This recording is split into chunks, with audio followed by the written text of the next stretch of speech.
on that island in roughly 33 days.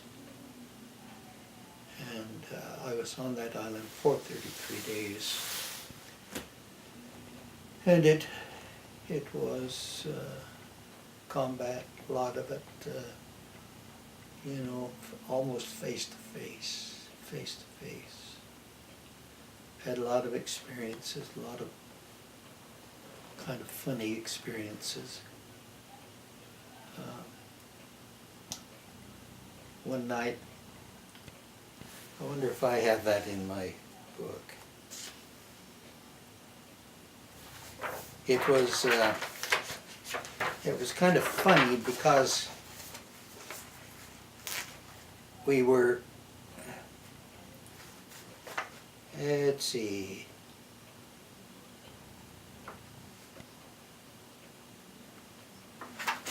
well, let me read this one paragraph. D-Day was February 19, 1945. Each hour minus 15 minutes found yours truly aboard an LCI heading toward the black volcanic sand of Iwo's eastern beach at the foot of Mount Suribachi. Although I was one of about 5,000 in the initial wave, I felt strangely alone.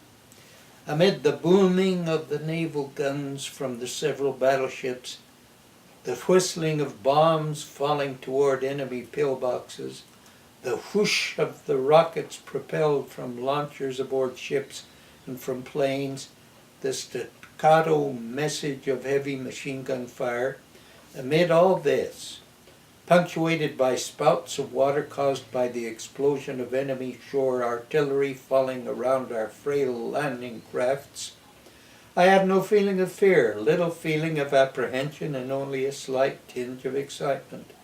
Everything was being done automatically, the result of months of rigid training and briefing.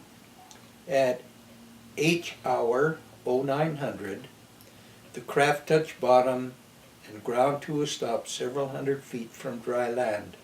Instantly, the front of the LCI opened as a tiny curtain on a gigantic stage of gray smoke and black sand. 100 feet ahead, a Corvair fighter plane crashed into the water and burst into flames. This was real. Someone had just died. Within a few minutes, the reality of war became apparent.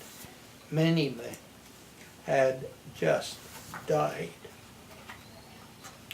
So that was my introduction to Iwo Jima.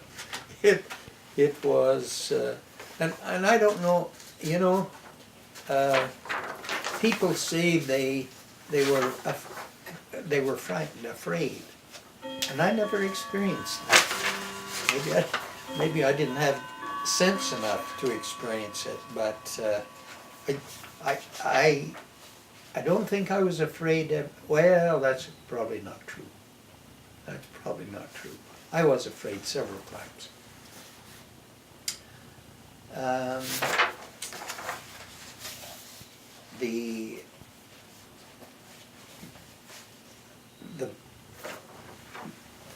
The east side, the east coast of that island, had a big, probably a 20-foot high bank of black sand. This was a volcanic island, and everything was black. The bushes after, the bombardment of the Navy and the bombing and the fires that were started, it was black. Everything was gray and black. It was a desolate looking place. But that sand, that bank of sand, allowed us to get organized. And I don't know how it happened, but it was very soon that we were organized and heading out across the narrow part of that island at the foot of Mount Suribachi. Many men were hit there because it was an open area, and Japanese and machine guns that were strafing. And it was a heavy price that was paid right there at the landing. Well,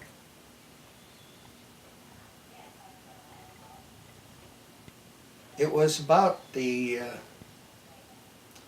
third day of the campaign. I enjoyed at night. We would dig our foxholes, usually a two-man foxhole, and we'd take turns, you know, sleeping and standing alert.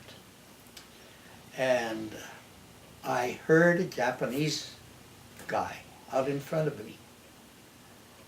I had a whole bunch of grenades, hand grenades. So I threw a grenade. And he threw one back. And I threw one at him. And he threw one back.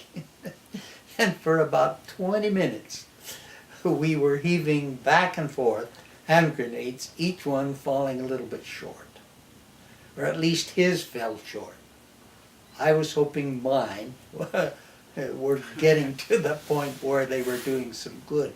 And finally his stopped coming. So I don't know if he ran out of hand grenades or if he was wounded or what. But anyway, that was my first experience of, you know, really getting face to face with the enemy. Although I couldn't see him, I knew he was there and he knew I was there. That was an unusual thing. A lot of bad things happened. I think it was on the first or second, I think it was still the first day. We had crossed the island and had started to move north toward the airfields. And one of our own boats, it was an amphibious boat with a 75 millimeter gun on its bow, saw us and thought we were the enemy and opened up on us.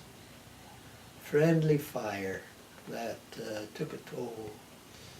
A good friend of mine, Frank Sargent, was killed during that bombardment. And it was unfortunate. I won't go into the details of it, but those sort of things happen in a war because there is so much confusion, so much, you know, things happening all over. Anyway, it happened. Another incident, there was a fellow by the name of, we called him the Rabbit. His name was Harris. He and little Smitty, we had two Smiths in our squad. One was Big Smith and the other was Little Smith, Smitty. Anyway, Rabbit, Smitty, and I went by the name of Robbie. We started to get an artillery bombardment. So we all fell into a shell hole.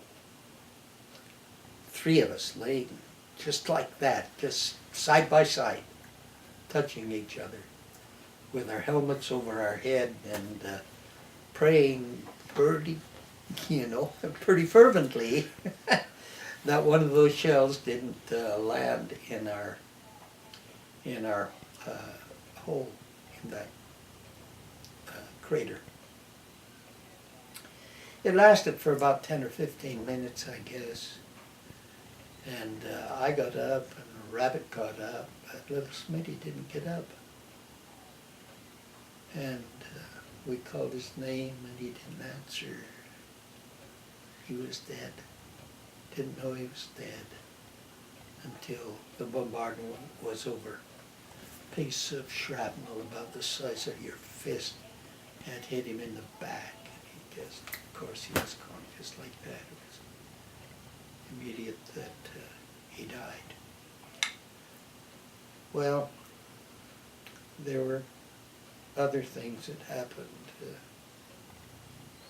I have recorded some of them in my history. I didn't include them at first, you know, but I just included the funny things. Shit, like the time I got caught behind a rock, and I couldn't get away because the snipers were hitting, you know, like the Western. They were shooting and the ricochets were flying off the top of that rock. It wasn't much bigger than a bushel basket, and I was down just as low as I could get. Finally, somebody was able to get a smoke grenade in front of me so I could get up and get out of there, but I was pinned down for a goodly time. Those things, you know, were kind of funny to think about, but there were a lot of bad things too. And my kid said, "Dad, you record the funny things."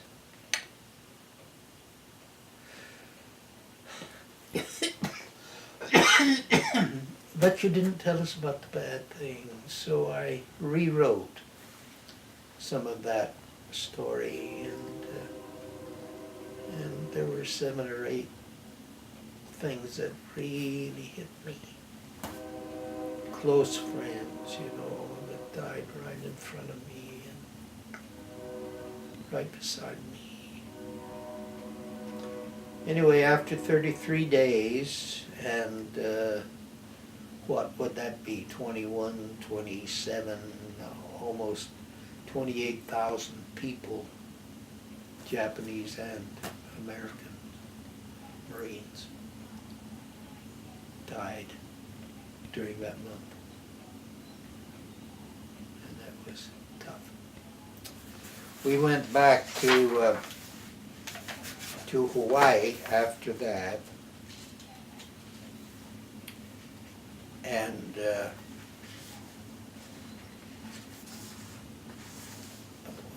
let's see.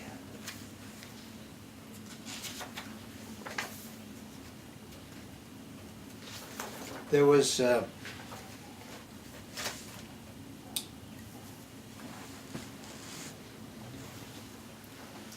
why don't we stop for a minute, Steve, and let me see.